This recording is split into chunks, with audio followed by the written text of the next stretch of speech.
Hey, what's up? Thanks for checking out my video. Today's video, I kind of wanted to share my bit of my process for creating a double page spread, specifically for comics, or otherwise known as maybe a two-page spread. But I thought it'd be cool just to kind of share my process when I'm creating one for my comic book. And yeah, I'm just going to jump into it.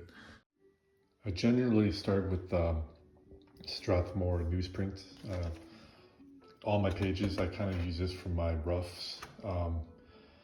I like it because it's newsprint and it's like really cheap, and you can get really big paper too. So like I can fit 2 comic pages on there. It's big enough. I get the I believe it's like 18 by 24 inches. So this is a really good one. And you know I can do 2 pages. That's how most of my pages start, and especially for a double page spread, it's really cool to be able to just draw it like big instead of having to put 2 pages together. Even though in the final product I eventually have 2 pages like this, which I use my light box to trace onto here, and so my final product is on the artboard, but I go through like a ton of layers in the process because I don't know, it's just like I draw pretty messy and I like to draw big. I like to draw like work my form out, like work out my shapes. So this one was started pretty rough, and I like drawing big, so double page spreads are fun, and I kind of work my way up, so that's why I like using newsprint, because I go through a lot of paper. Like I just draw messy and then I'll trace it onto another sheet and then so forth. So this one, I started with like a 2H pencil and then kind of worked my way up to an HB and then to a 2B, and then at that point it was just like too messy to erase or do. I got to that point, I used a marker, like just a felt marker, to kind of get my shapes. And then just like the other sheets, I traced it onto another newsprint. And I ended up making some edits because I felt like the background characters were just a bit too big in the original. What is that?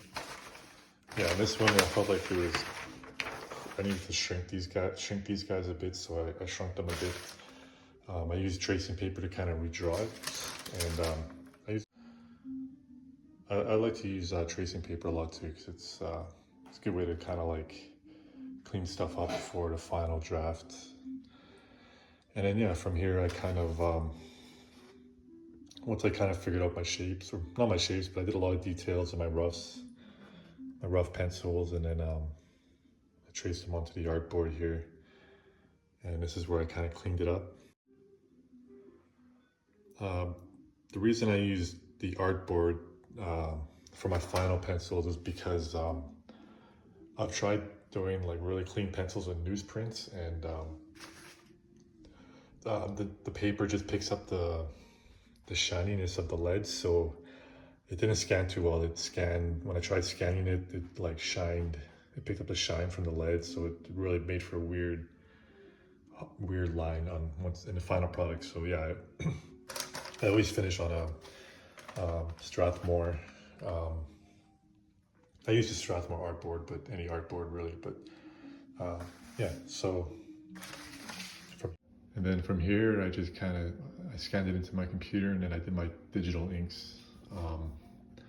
I like to ink digitally just because for time constraints, and it's a little easier to keep it clean. I'm able to fix a lot of mistakes because I'm kind of a messy inker. So I still like traditional inks, but for my comic right now, I'm doing digital inks. So yeah, so this was the final stage, or the final stage before I pass it to my colorist. But yeah, that's about it. So that's my process for creating a 2-page spread. And thanks for checking out my video, and I'll talk to you guys next time. Peace.